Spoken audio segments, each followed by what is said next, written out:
I wasn't supposed to be the kind of woman who fell in love with dangerous men. Wasn't supposed to be the type who looked at a man whose hands had ended lives and seen something worth loving. But there I was on that perfectly ordinary Tuesday morning, sitting in my pristine apartment with 3 letters spread across my kitchen table and the weight of 6 months' worth of secrets pressing against my chest like a stone. The diagnosis letter from Dr. Chen sat on the left, all clinical language and percentages that added up to one inevitable conclusion. I was dying. Had been dying since the moment those cells had turned traitor in my pancreas, spreading their poison through my body with the kind of efficiency I'd always brought to my work. The resignation letter I'd typed and retyped a dozen times sat in the middle, professionally worded and utterly inadequate for what I was really trying to say, which was that I couldn't bear to let Dante Caruso watch me waste away, couldn't stand the thought of becoming another problem for him to solve with his money and his power and his absolute refusal to accept defeat. And on the right, the letter I'd written by hand on his company stationery, a choice that felt simultaneously presumptuous and intimate. My last will and testament, such as it was, leaving my meager savings to the women's shelter on 5th Street, and asking whoever found it to please forgive me for the cowardice of running away. I'd worked for Dante for 2 years, 7 months, and 13 days. Not that I was counting. Not that I'd marked each day in my mind like a prisoner scratching lines on a cell wall, measuring out my sentence of loving him from the careful distance of professionalism and propriety. They'd warned me when I took the job, of course. The HR manager with her nervous hands and carefully worded disclaimers about the demanding nature of the position, the high turnover rate, the requirement for absolute discretion about matters that might occasionally fall into legally gray areas. What she hadn't mentioned was that Dante Caruso was the kind of man who rewrote the rules of what it meant to be alive, who moved through the world with the absolute certainty of someone who'd never met a problem he couldn't solve through force of will or force of violence, whose presence in a room could make grown men sweat, and whose rare smiles could make my heart stop beating for dangerous, wonderful moments. I'd taken the job because I needed excellent health insurance, the universe's little joke, considering how spectacularly that had failed me, and because the salary was nearly double what I'd been making at my previous position, managing schedules for a pharmaceutical executive who'd treated his assistants like particularly useful appliances. What I'd found instead was a purpose I hadn't expected, a place in Dante's complicated world that felt like it had been carved out specifically for me, shaped to fit the particular talents I'd spent years developing, the ability to anticipate needs before they were voiced, to move through chaos with calm efficiency, to see everything and judge nothing, to be simultaneously invisible and indispensable. He'd promoted me from receptionist to executive assistant after 6 months, a meteoric rise that had caused resentment among the others, until they'd realized that being close to Dante Caruso meant being close to the violence and danger that followed him like a shadow, and most people preferred to keep their distance from both. But I'd never been most people. Had never been the kind of woman who chose the safe path when the dangerous one called to something wild and hungry in my soul. I'd grown up in foster care, bounced between families who'd wanted the state checks more than they'd wanted me, learned early that the only person I could rely on was myself, that survival meant being smarter and harder and more competent than everyone around me. So I'd made myself invaluable to Dante, had learned the rhythms of his days and the patterns of his moods, had memorized how he took his coffee. 2 sugars, no cream, in the blue mug his mother had given him before she died, and which contracts needed my detailed review before they crossed his desk, and which associates were lying to him based on the tension in their shoulders when they spoke. I'd become the steady, reliable presence in his chaotic empire, the one person who never flinched when his men walked in with blood on their shirts, who never asked questions about the meetings that happened after midnight, or the phone calls he took in Italian with his voice dropped to a dangerous whisper. And somewhere in those 2 years, 7 months and 13 days, I'd committed the cardinal sin of falling completely, irrevocably, devastatingly in love with him. It had happened slowly, then all at once, the way I imagined drowning must feel. The gradual realization that you're in over your head, followed by the sudden, desperate need for air that comes too late to save you. There'd been the first time he'd really looked at me, not through me the way people usually did, but at me with those dark eyes that seemed to see straight through every defense I'd ever built, asking my opinion on a shipping route dispute with the Bratva, and actually listening to my answer, nodding slowly as I'd explained the legal implications and the potential diplomatic solutions, then implementing my suggestion and telling his second-in-command, Marco, that I was smarter than half his lawyers. There'd been the morning I'd come to work with a black eye from a car accident. Minor, just airbag deployment. And he'd gone completely still, voice dropping to that lethal quiet that preceded violence, demanding to know who'd hurt me. And I'd seen in that moment that he cared, that I was more to him than efficient furniture, even if that care was tangled up in his bone-deep need to protect what he considered his. There'd been 1,000 small moments after that, each one embedding itself in my heart like shrapnel I couldn't extract without bleeding out. The way he remembered that I took my coffee black and had started having a cup waiting for me when I arrived. The afternoon he'd found me crying in my office over a news story about children in foster care and had simply sat with me in silence until I could breathe again. The Christmas bonus that was exactly the amount I'd mentioned once, casually, that I was saving for my own apartment. He'd been building something with me without either of us acknowledging it, a relationship that existed in the space between professional and personal, that felt more intimate than anything I'd experienced despite never crossing the physical boundaries that would have made it real. And then 6 months ago, I'd gone to the doctor for what I'd thought was a persistent stomach ache, and walked out with a death sentence wrapped in medical terminology that boiled down to this: stage 4 pancreatic cancer, inoperable, untreatable in any way that would give me more than a few painful months of sickness and decline. My body already so compromised that the cancer had spread to my liver and lymph nodes before I'd even known to be worried. Dr. Chen had been kind but clinical, explaining my options with the detachment of someone who delivered this news too often to let it break her, telling me that aggressive chemotherapy might buy me 6 to 8 months, but would leave me violently ill and weak. That palliative care and pain management would let me maintain quality of life for perhaps 4 months before things became difficult. That I should get my affairs in order and spend time with people I loved. I'd sat in that sterile office with its inspirational posters and boxes of tissues strategically placed for maximum accessibility, and made a decision that felt both brave and cowardly in equal measure.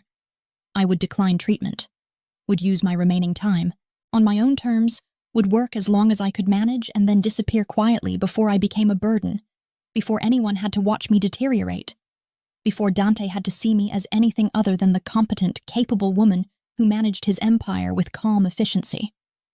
I'd return to work the next day with his coffee and his schedule and a smile that felt like it might crack my face, and I'd spent the last 6 months pretending that everything was fine, while my body slowly betrayed me.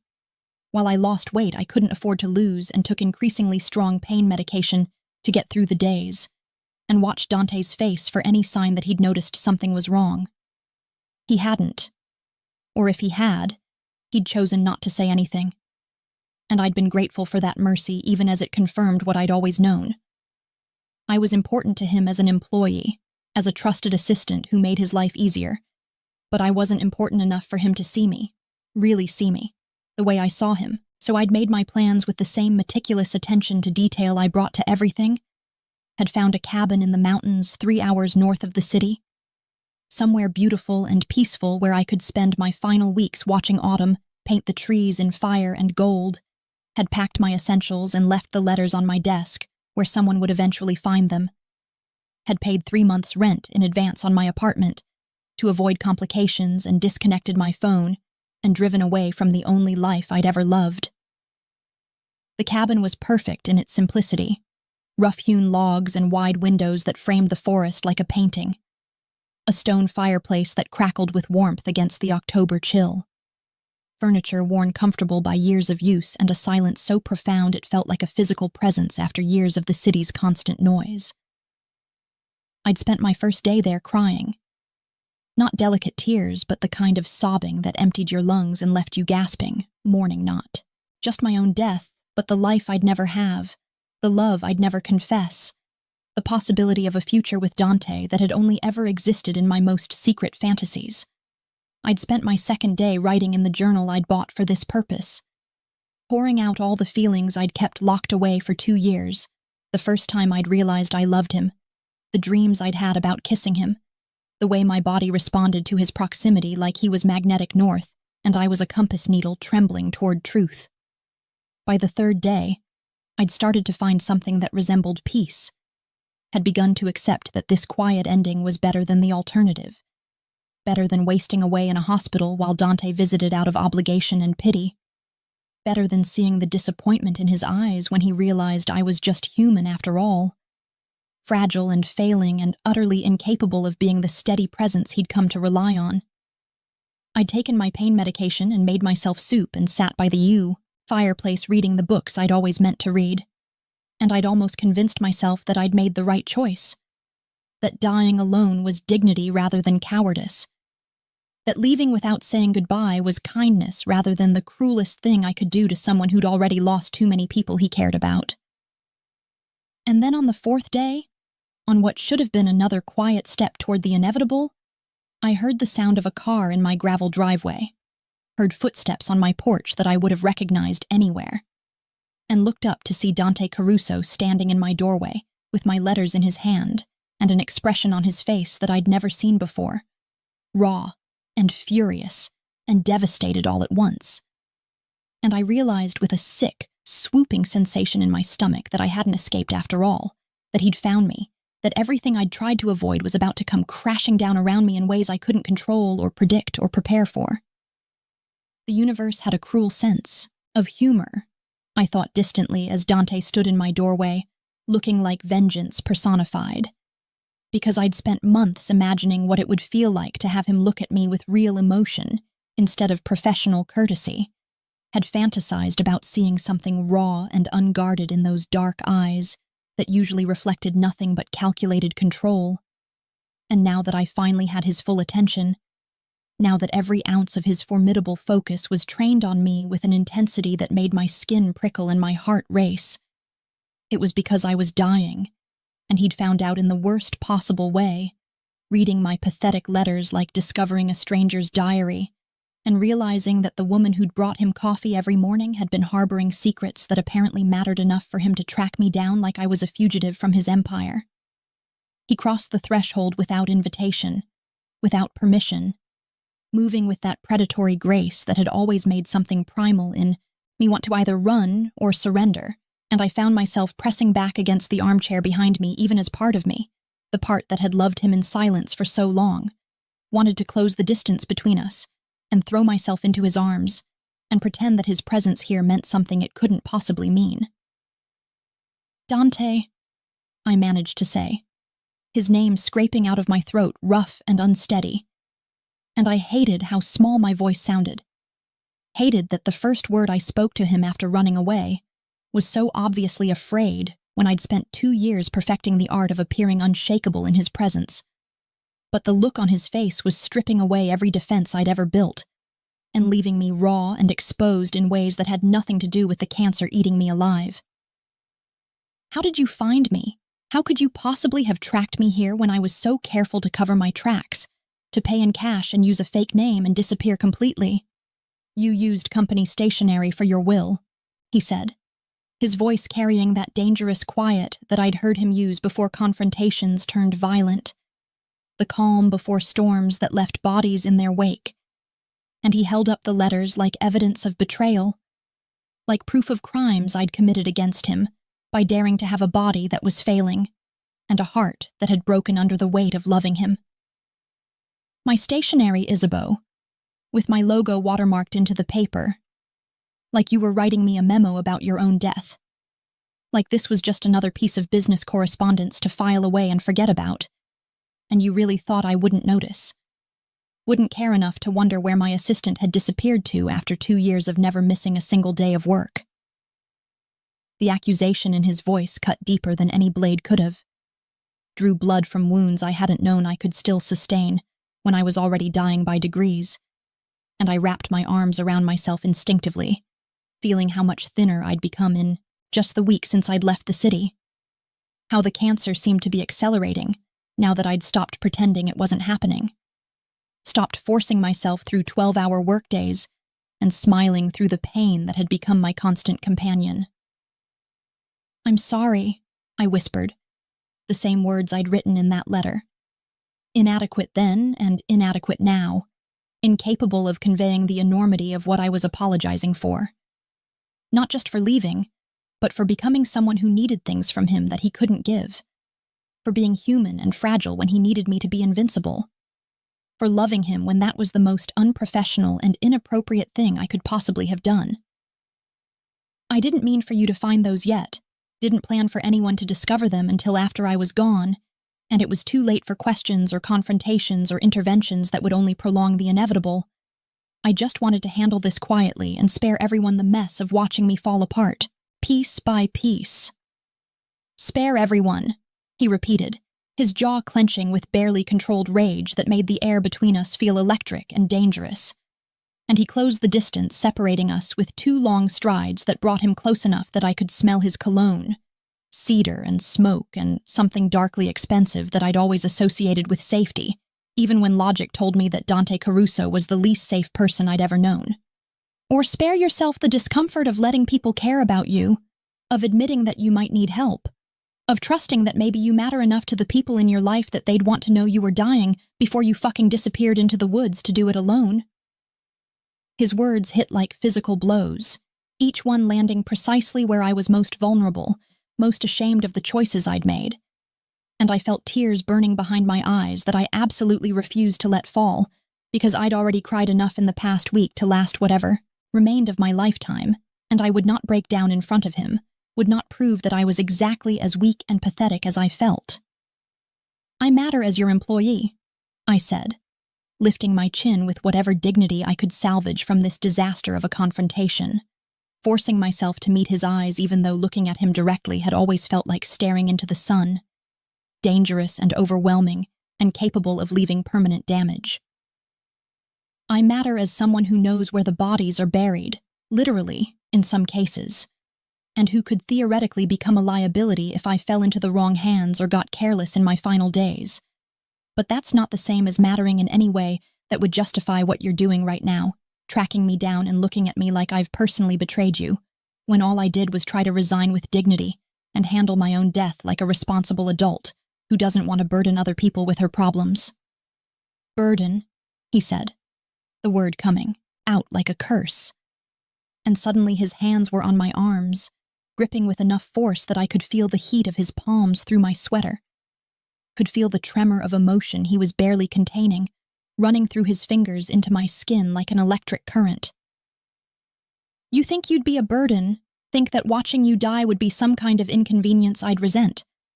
Like I haven't spent the last 72 hours losing my mind trying to find you. Like I didn't tear apart your apartment looking for clues and threaten your building manager and call in every favor I had to track you to this cabin, because the thought of you dying alone in the fucking woods was making me insane."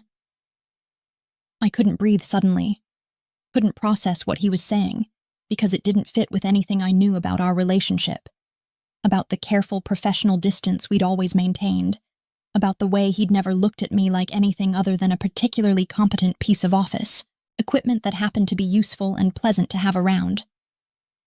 "You would have found out eventually," I said, hating how my voice shook, hating that my body was betraying me in yet another way, by responding to his proximity with a longing so intense it felt like another kind of dying. "When I didn't come back to work, when someone finally checked my office and found the letters, you would have known, and you could have hired a new assistant and moved on with your life without having to watch me deteriorate, without having to pretend you cared about someone who was always just an employee to you, someone who made your life easier but was ultimately replaceable." "Replaceable," he repeated, and there was something almost like anguish in his voice now. Something that made my chest tighten and my heart stutter because Dante Caruso didn't do anguish, didn't do vulnerability, didn't let anyone see beneath the armor he'd constructed from violence and control and absolute certainty. Had 6 different assistants quit in the 3 days since you left, Isabeau. 6 different people who couldn't last a single shift because they weren't you, because they didn't know how I take my coffee or which phone calls to screen, or how to read my moods before I've even acknowledged them myself, because they were afraid of me instead of just calmly competent in the face of everything I am. And you think that makes you replaceable? His words were dismantling every assumption I'd built my decision on, every careful rationalization I'd constructed to justify running away, and I felt myself starting to crack under the pressure of hoping for things I'd taught myself not to want. Dangerous things like mattering to him beyond my utility, like being seen as something more than just the woman who managed his schedule and kept his secrets. Then hire someone competent, I said, the words coming out desperate and pleading because I needed him to stop, needed him to let me have this one, thing I'd chosen for myself, the manner and timing of my own death.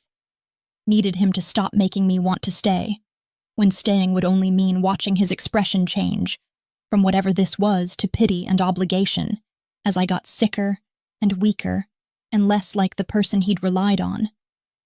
Find someone smart and discreet who can learn your preferences and manage your empire, because I can't come back, Dante. Can't go back to that office and pretend everything is normal when I'm dying. Can't watch you look at me with pity every morning when you realize I've lost more weight, or need to leave early for doctor's appointments, or can't work the same hours because the pain medication makes me foggy and useless. I don't want someone else, he said, his voice dropping to something low and rough that I'd never heard from him before. Something that bypassed my brain entirely and went straight to parts of me that had no business responding when I was dying, and this conversation was already the most surreal experience of my life. I don't want competent and discreet. I want you, want the woman who's been keeping my world running for 2 years, who knows me better than anyone else alive, who I trust more than my own blood, and you don't get to decide that you're not important enough to fight for, Isabeau. You don't get to make that choice without me having any say in it. What are you saying?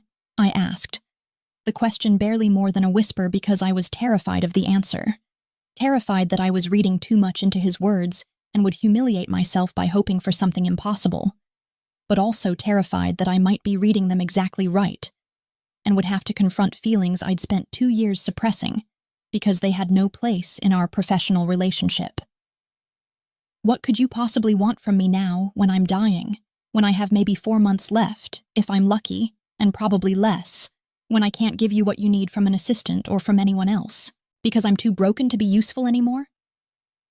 I want you to let me take you back to the city, he said, his hands sliding from my arms to my face, cupping my cheeks with a gentleness I'd never imagined him capable of, forcing me to maintain eye contact when every instinct I had was screaming at me to look away, before I saw something in his expression that would ruin me completely.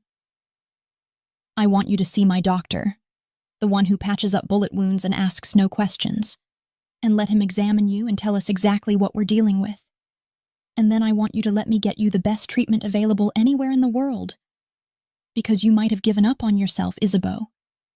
But I haven't given up on you, and I'm not letting you die alone in this cabin when there's even the smallest chance that we can buy you more time. Time for what? I asked, tears finally escaping, despite my best efforts to contain them, running hot down my cheeks and over his hands that were still cradling my face like I was something precious instead of something broken. Time for you to watch me waste away? Time for you to feel obligated to care for someone who's dying? Time for me to become everything I never wanted to be to you? Weak and needy and dependent on your charity?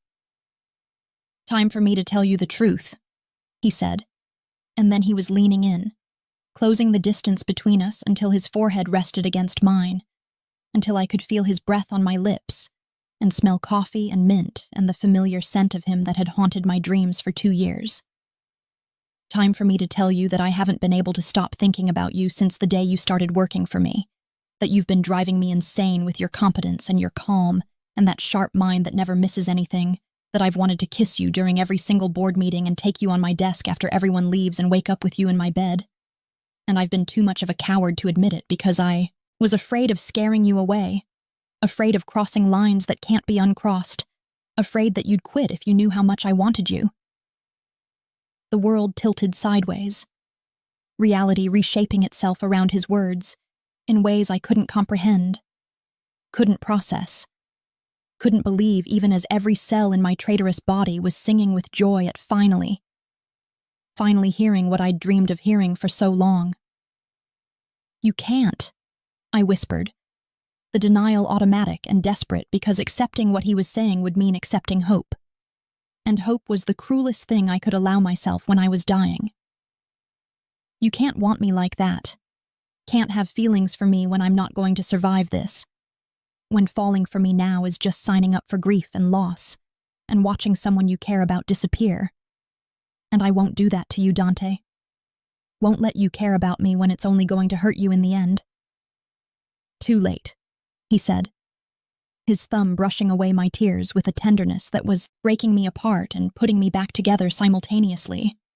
And there was something in his eyes that I'd never seen before. Something vulnerable and fierce and utterly unguarded that made me realize he was telling the truth.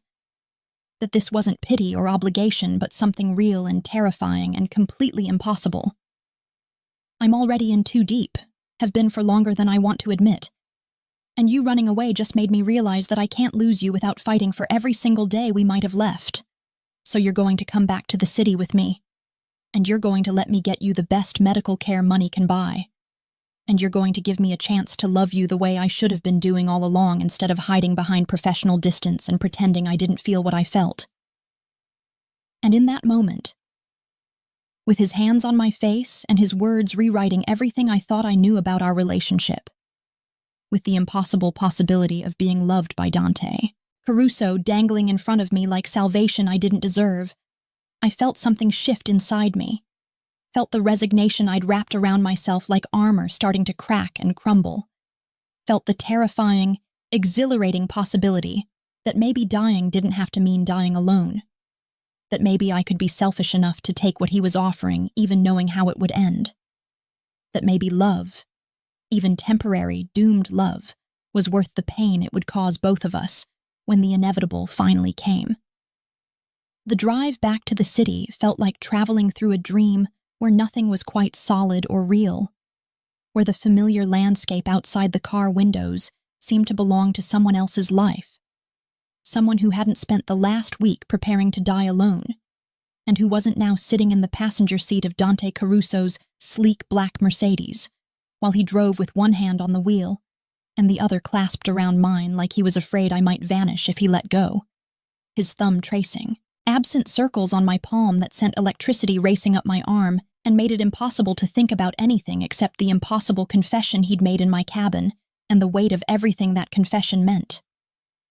I'd packed my few belongings in a daze, moving through the motions of closing up the cabin, while Dante watched me with an intensity that felt like a physical touch, and I'd left the journal behind. Couldn't bear to bring those raw, desperate pages back to the city where they might be discovered, where someone might read my pathetic longings and realize just how completely I'd fallen for a man who I'd convinced myself could never want me back.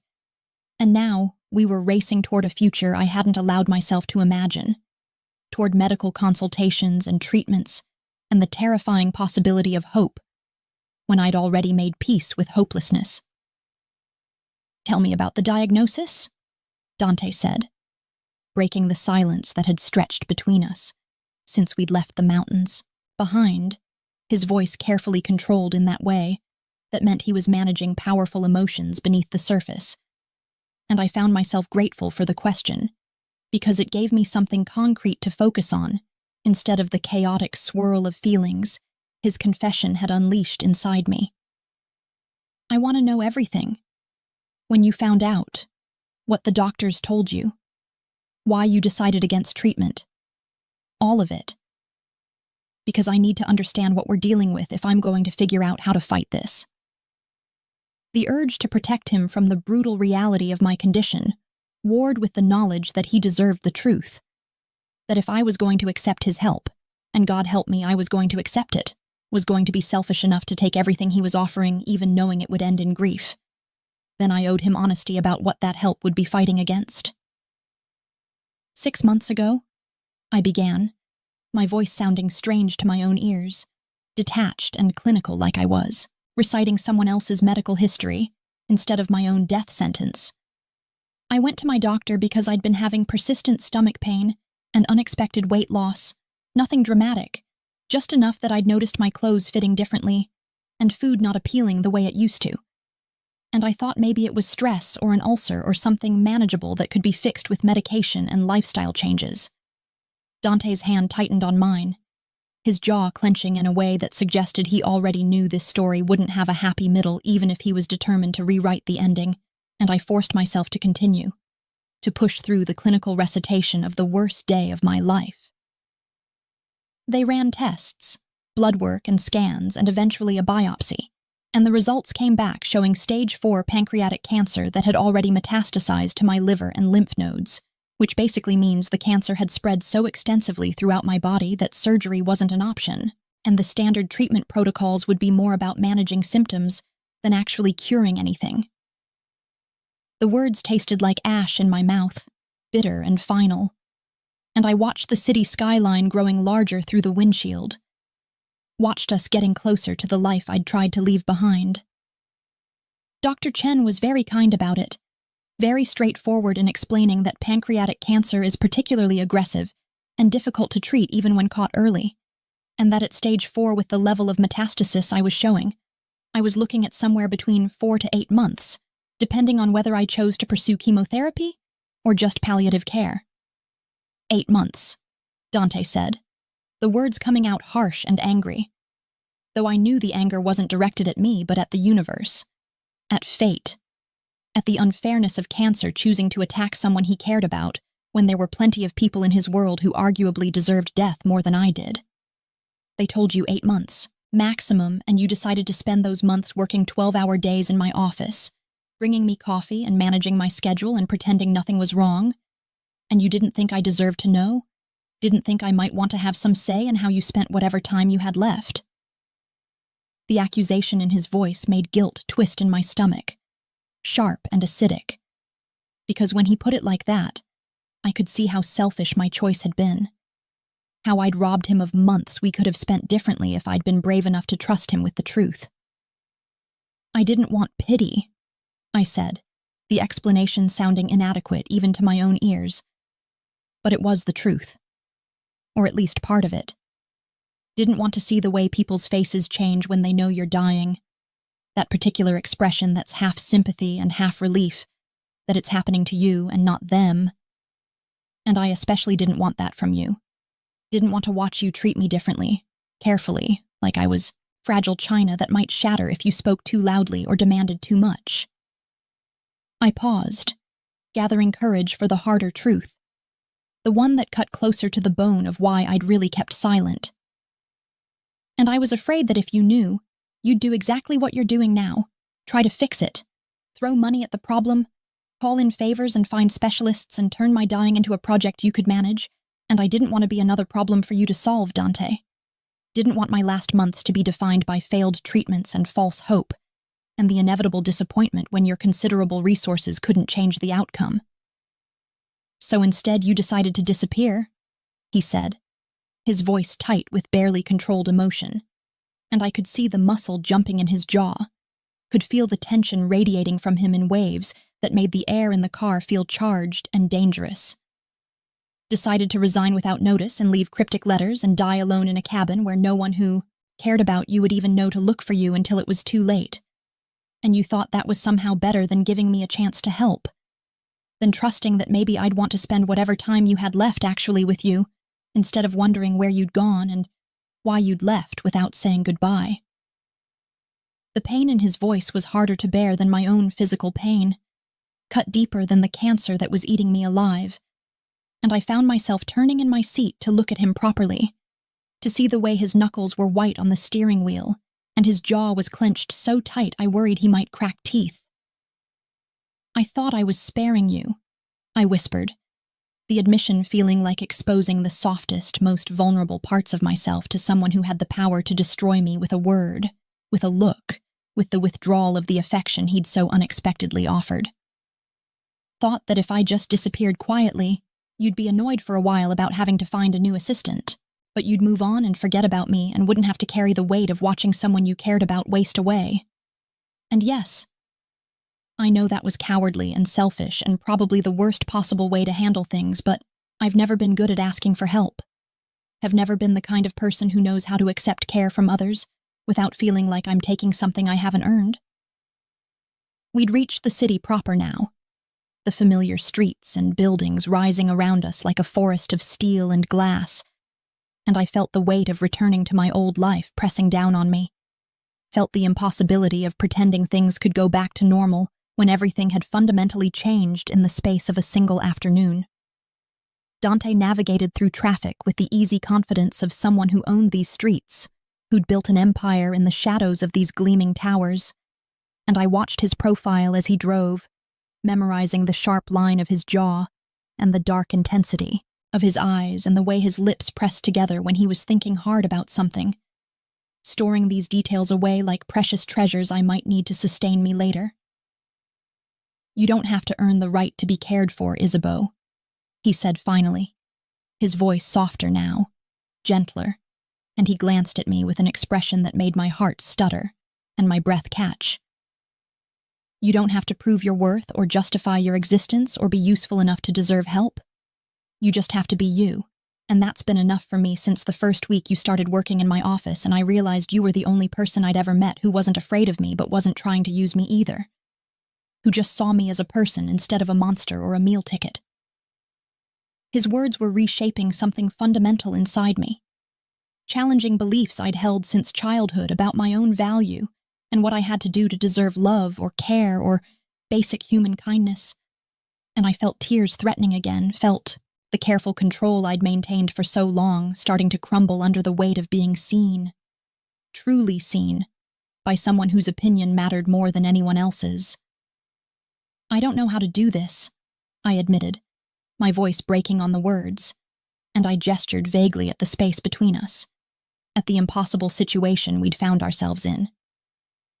"Don't know how to let you help me, how to accept that you might actually want me the way you said you did, how to believe that this isn't just some noble impulse that you'll regret when the reality of my situation becomes too much to handle." "Then let me show you," he said, and he was pulling the car into an underground parking garage beneath a building I recognized as one of the most expensive residential towers in the city. All luxury penthouses and elite security, and the kind of exclusivity that came with 8-figure price tags. "Let me take care of you the way I should have been doing all along. Let me prove that this isn't pity or obligation or some temporary madness that will fade when things get difficult. Because I've spent 2 years wanting you and hiding it, and telling myself all the reasons why I couldn't have you. And I'm done with that. Done pretending I don't feel what I feel, done letting fear or propriety, or the fact that you worked for me keep me from telling you that you're the best thing that's ever happened to my fucked up life." He parked the car in a spot marked "Private Penthouse" and killed the engine, then turned to face me fully, his dark eyes intense and unwavering, pinning me in place with the force of his attention. "I'm taking you upstairs to my home," he continued, reaching out to tuck a strand of hair behind my ear with a tenderness that made me want to weep. "I've already had Dr. Reeves clear his schedule. He'll be there in an hour to examine you and review your medical records. And then we're going to discuss treatment options, real options from the best oncologists in the country, not just the standard protocols that some overworked doctor at a public hospital offered you 6 months ago." His hand slid down to cup my cheek, his thumb brushing across my cheekbone in a caress that felt more intimate than anything I'd ever experienced. "And while we're fighting this cancer with every resource I have available, while we're buying you time and hoping for miracles, you're going to stay with me. Let me take care of you. Let me show you what it feels like to be loved by someone who sees your worth even when you can't see it yourself." The casual way he said "loved," like it was a foregone conclusion rather than an impossible dream, made something inside my chest crack wide open, made hope flood in through the fissures, despite every attempt I'd made to keep it locked away, where it couldn't hurt me. "You're home," I repeated, focusing on the practical detail, because the rest was too overwhelming to process, too enormous to fit inside my understanding of what was possible. "You're taking me to your home, not some guest apartment or safe house or hotel suite, but actually to your personal space, the place where you live." I'm taking you to the penthouse I've lived in alone for the last 5 years, he confirmed, and there was something almost vulnerable in his expression now. Something that suggested this mattered to him in ways I didn't fully understand yet. Taking you to the space I've never shared with anyone, never let anyone stay in overnight, never trusted anyone enough to see me without the armor I wear for the rest of the world. Because you're not just anyone, Isabeau. You're the woman who's been keeping my secrets and managing my chaos and making my life better just by existing in it. And if you think I'm letting you face this alone, letting you die without fighting for every moment we could have together, then you don't know me nearly as well as I thought you did. He got out of the car then, came around to my side and opened my door with old-fashioned courtesy that seemed incongruous coming from a man whose hands had killed people, whose empire was built on violence and fear and the kind of power that came from being willing to do things other men wouldn't. I let him help me out. Let him keep his hand on the small of my back as he guided me toward the elevator. Let myself lean into his solid warmth because I was tired. So tired of being strong alone, of carrying the weight of my dying without anyone to share the burden. The elevator was all mirrors and polished metal, rising swiftly toward the top floor, and I watched our reflection as we ascended. Dante tall and commanding in his expensive suit, looking every inch the powerful man he was, and me thin and pale beside him, wearing jeans and a sweater that hung loose on my diminished frame, looking exactly like what I was, which was someone who'd been dying quietly while the world went on around her. I'm scared, I admitted as we rose higher, the confession, slipping out before I could stop it, before I could remember that I was supposed to be brave and competent and capable of handling anything. Scared of hoping for something better when hope has always led to disappointment. Scared of letting you into my dying when I'd made peace with doing it alone. Scared of what happens when your resources and your determination run up against the reality that some things can't be fixed, no matter how much money you throw at them, or how badly you want a different outcome. The elevator doors opened directly into his penthouse, revealing a space that was somehow exactly what I'd expected, and nothing like I'd imagined. Minimalist and masculine with floor-to-ceiling windows that offered panoramic views of the city. Expensive furniture that managed to be both beautiful and comfortable, and an overall aesthetic that spoke of wealth and taste but also of loneliness, of a man who'd built a fortress to keep the world out, and had been living in it alone for far too long. Dante pulled me into the space, into his private sanctuary, and then he was cupping my face in both hands, forcing me to meet his eyes, forcing me to see the truth written in his expression. Then be scared with me, he said, his voice rough with emotion, with want, with something that looked terrifyingly like love. Be scared and uncertain and overwhelmed, but be those things here with me instead of alone in that cabin, and let me be scared too about the possibility of losing you, about not having enough time, about failing to save someone I care about, because this isn't about me being strong enough to fix everything, Isabeau. This is about us facing whatever comes together, and that starts right now, right here, with you trusting me enough to let me try. And standing there in his penthouse with the city spread out below us, and his hands warm on my face and the impossible possibility of his love wrapping around me like a promise, I felt the last of my resistance crumble, felt myself surrendering to the terrifying hope that maybe, just maybe, dying didn't have to mean giving up on living first, and that whatever time I had left could be spent with this complicated, dangerous, surprisingly tender man who'd somehow managed to see past my careful masks to the woman underneath who'd been desperately in love with him all along. Dr. Reeves arrived exactly 1 hour later, carrying a medical bag that seemed too small to contain hope, but somehow did anyway. And I found myself sitting on Dante's enormous leather sofa, while this kind-eyed man, who'd apparently patched up gunshot wounds and knife injuries, without asking questions now, examined me with the same gentle efficiency, asking about my symptoms and pain levels and the progression of the disease over the past 6 months, while Dante paced behind us like a caged predator, radiating tension and barely controlled anxiety that would have been endearing if it weren't so obviously rooted in genuine fear of losing me. The examination was thorough but not invasive, Dr. Reeves clearly experienced enough to gather the information he needed without making me feel like a specimen under a microscope. And when he finally sat back and looked between Dante and me with an expression that managed to be both professionally neutral and personally sympathetic, I felt my stomach clench with anticipation of whatever verdict he was about to deliver, whatever timeline he was going to assign to the remainder of my rapidly diminishing life. "The cancer is aggressive," Dr. Reeves said, his voice calm and measured in a way that probably came from years of delivering bad news to dangerous men who didn't handle disappointment well, and I watched Dante's hands curl into fists at his sides, watched the muscle in his jaw jump as he fought to maintain control over whatever violent impulses my diagnosis was triggering.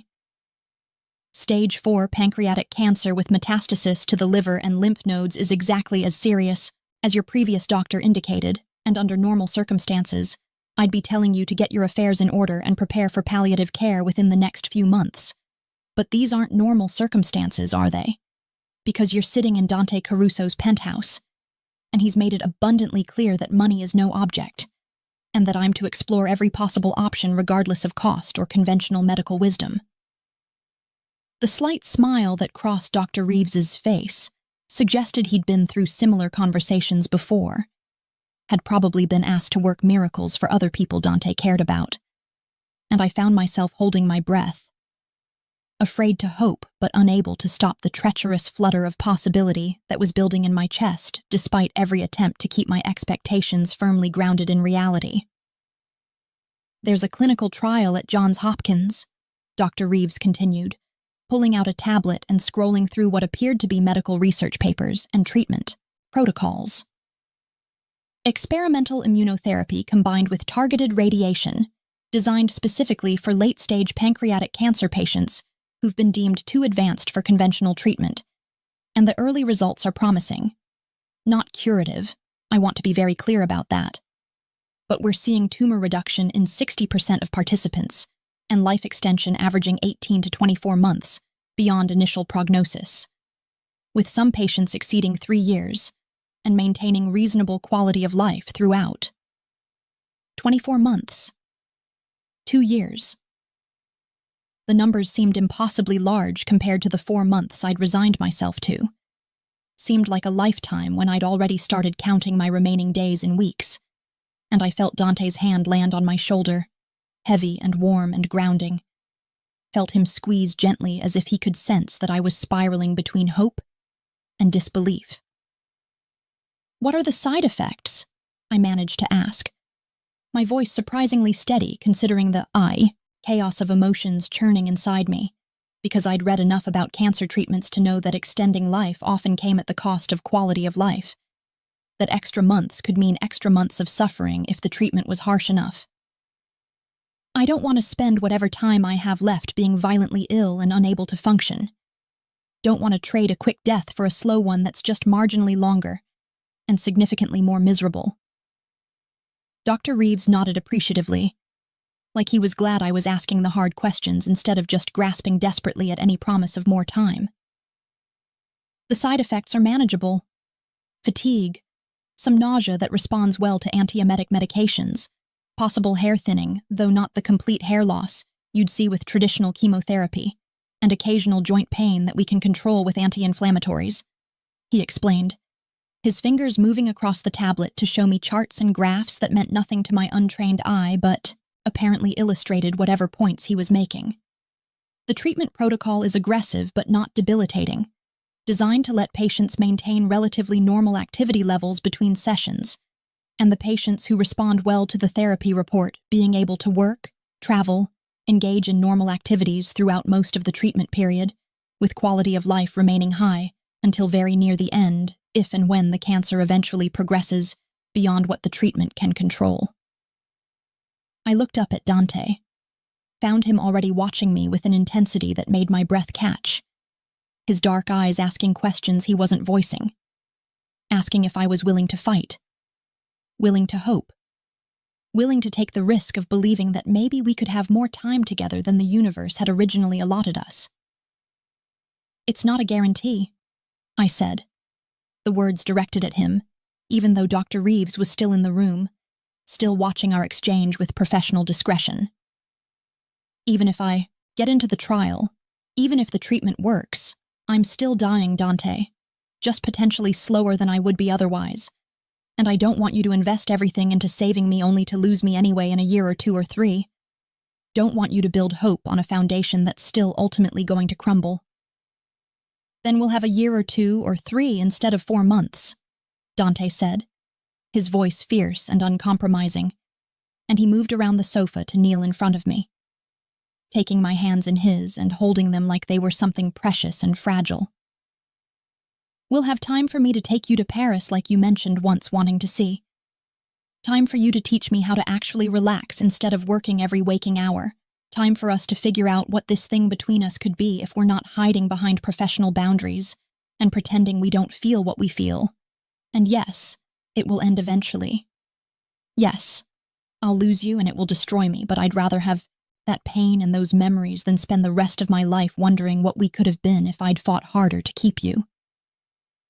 The rawness in his voice, the absolute certainty in his eyes, the way his hands trembled slightly where they held mine. All of it combined to shatter the last of my resistance, to make me realize that protecting him from grief by dying alone wasn't noble or kind. It was just cowardice dressed up as sacrifice, and that if he was brave enough to love someone who was dying, the least I could do was be brave enough to let him. Okay, I whispered, the word feeling monumental, feeling like I was agreeing to more than just medical treatment, like I was agreeing to actually live whatever remained of my life instead of just quietly waiting for death. Okay, I'll do the trial. I'll fight. I'll let you help me, but you have to promise me something in return. Anything, Dante said immediately, without hesitation, and I believed him, believed he would move mountains and burn the world if I asked him to.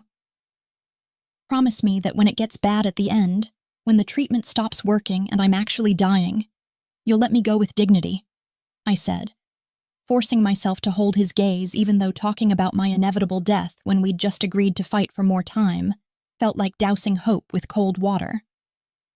Promise me you won't make me suffer through endless interventions just to buy a few more days, that you'll remember I want quality over quantity, that loving me means respecting my choices about my own death when that time finally comes. Something painful flickered across his face, some emotion too complex to name, but he nodded slowly, his grip on my hands tightening. I promise, he said, his voice rough. When that time comes, I'll let you go, but until then, you're mine, Isabeau Moreau. Mine to protect and care for and love however much time we have, and I'm going to make damn sure you don't regret choosing to stay. 8 months had passed, since that afternoon in Dante's penthouse when Dr. Reeves had offered me hope wrapped in clinical trials and experimental treatments, 8 months of immunotherapy sessions that left me tired but functional, of mornings waking up in Dante's bed with his arm wrapped around my waist like he was afraid I might disappear if he loosened his grip, of learning what it meant to be loved by a man who approached my survival with the same ruthless determination he brought to building his empire, and the scans from yesterday had shown what we'd both been afraid to hope for. The tumors had shrunk, not disappeared, but reduced enough that Dr. Reeves was using words like significant response, and exceeded expectations, and potentially years instead of months. I was sitting on the balcony of the penthouse now, wrapped in one of Dante's shirts, because I'd claimed all his comfortable clothes as my own over the past months, watching the sun set over the city that had become home in ways it never was, when I was just surviving instead of living. And I could hear him moving around inside, preparing dinner because he'd discovered he actually enjoyed cooking when it meant taking care of me, when it meant showing love through perfectly seasoned pasta and vegetables he insisted I eat to keep my strength up. The past 8 months had been nothing like I'd imagined they would be. Nothing like the quiet resignation and peaceful acceptance I'd planned for in that cabin in the mountains. Because Dante Caruso didn't do quiet or peaceful or accepting. Didn't approach my illness like something to surrender to, but rather like an enemy to be fought with every weapon in his considerable arsenal. He'd gotten me into the Johns Hopkins trial within a week. Had flown me to Baltimore every other week for treatments. had held my hand through the nausea and sat with me during the fatigue and never once looked at me like I was fragile or broken, or less than the woman he'd fallen for. And somewhere between the first treatment and the most recent scan, I'd stopped thinking of myself as dying and started thinking of myself as living, as someone who had a future that extended beyond the next few months, as someone who deserved to make plans and dream dreams and imagine tomorrows that might actually come. We'd gone to Paris in the spring, had walked along the Seine with his arm around my shoulders, and eaten croissants in sidewalk cafes, and made love in a hotel room with windows overlooking the Eiffel Tower, and I'd cried happy tears because I'd never thought I'd have that experience, had resigned myself to dying without ever seeing the city I'd dreamed about since childhood. But Dante had given it to me, had given me so many things I'd thought were impossible.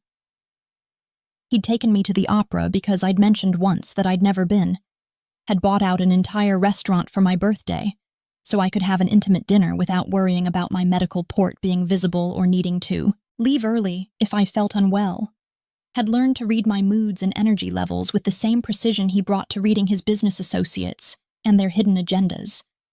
And he'd loved me through the bad days and the good ones with an unwavering constancy that had slowly convinced me I was worth loving even when I was sick, even when I was scared, even when I was less than the capable, competent woman I'd always tried to be. The sliding door opened behind me, and I felt, rather than saw, Dante join me on the balcony, felt his presence like a physical warmth at my back, before his arms came around me, pulling me against his chest in an embrace that had become as familiar and necessary as breathing. "Dr. Reeves called," he said, his voice rumbling against my back. And I felt my heart stutter because phone calls from doctors could mean anything. Could mean the treatment had stopped working, or the cancer was progressing, or that we'd run out of time after all. "The oncology team at Hopkins wants to present your case at their national conference, wants to use your results as evidence that the trial should move to the next phase. And they're talking about you being one of their best responders, about the possibility that you might be in this manageable holding pattern for years if we're lucky." Years. The word hung in the air between us, impossible and precious and terrifying in its potential. And I turned in his arms to face him, to see the hope and fear and fierce possessiveness written across his features in the dying light of the sunset. "Years of treatments and scans and living with uncertainty," I said, needing him to understand what he was signing up for, what loving me long-term actually meant beyond the dramatic romance of saving me from dying alone. Years of me not being able to promise you a future, of every scan potentially being the one that shows progression, of knowing that this disease is still inside me and could start winning again at any moment, and you deserve more than that, Dante. Deserve someone who can give you certainty and health and a life that isn't built around medical appointments and clinical trials. "I deserve you," he said, his hands coming up to frame my face with a tenderness that still surprised me after 8 months of experiencing it daily. And there was something absolute in his voice, something that brooked no argument. "I deserve the woman who saw past the monster everyone else sees, who managed my chaos with grace, who loved me even when she thought she was dying and that love was hopeless. And if having you means living with uncertainty and medical appointments and the possibility that I might lose you sooner than I want, then that's what I choose because a life with you, however long that is better than any certain future without you." He kissed me then, slow and deep and full of promise, and I kissed him back with everything I had, with gratitude and love and the fierce joy of being alive when I'd expected to be dead, of being loved when I'd thought I was unlovable, of having a future when I'd already written my ending. When we broke apart, both breathing hard, the city lights were starting to twinkle below us. Millions of illuminated windows representing millions of lives being lived, and I realized that I was one of those lives now, that I'd been given a reprieve I'd never expected, and a love I'd never thought I deserved, and that whatever came next, whether it was years or months or decades, I would face it with this complicated, dangerous, unexpectedly tender man at my side. "I love you," I said, the words still feeling new and precious, even though I'd said them hundreds of times over the past months, even though he knew it as surely as he knew his own name. I love you for finding me when I ran, for fighting for me when I'd given up on myself, for showing me that dying doesn't have to mean stopping living, and for making every single day we have together worth whatever comes after. I love you too, he said, pulling me closer, tucking my head under his chin so I could hear his heartbeat, steady and strong and alive. I love you for seeing me, for staying, for being brave enough to hope when hope seemed impossible. And I promise you that however much time we get, whether it's the years the doctors are suggesting or something shorter or something longer, I'm going to spend every moment of it making sure you know how much you matter, how much you've changed everything, how you took a man who thought he was incapable of real connection and taught him what it means to love someone more than power, or control, or survival. We stood there as darkness fell completely. Two people who'd found each other in the shadow of death and chosen life instead. Chosen love instead. Chosen to build something beautiful and temporary and absolutely worth having, despite its inevitable ending. And I thought about the letters I'd left on my desk all those months ago, about the woman who'd written them thinking she was nobody, thinking she was saving everyone the burden of caring, thinking that dying alone was dignity instead of the saddest thing she could possibly choose. That woman felt like a stranger now, someone I'd been in another life. And in her place was this version of me, still sick, still fighting, still uncertain about the future, but loved and loving and fully, completely, radiantly alive in ways that had nothing to do with the number of heartbeats I had left, and everything to do with the quality of each one I was given. I'd quit my job without notice, had left a death letter in my desk, had run away to die alone in the mountains, and Dante Caruso had found me anyway, had refused to let me go quietly into that good night, had loved me back to life in the most literal sense possible. And now here we were 8 months later, standing on his balcony with the future stretched out before us like an unwritten story, uncertain and precious and ours for however long we could hold on to it. Some people got decades together. Some got years. Some got only moments. But every single one of us ended the same way eventually. And what mattered wasn't the length of the story, but the depth of it, the courage to love despite inevitable loss, the willingness to be vulnerable and open and fully present for whatever time we had. And I had learned that lesson in the most painful and beautiful way possible. Had learned it from a man whose hands had killed, but whose heart had saved me. And I wouldn't trade a single moment of our borrowed time together for all the certain, safe, lonely years I could have had without him.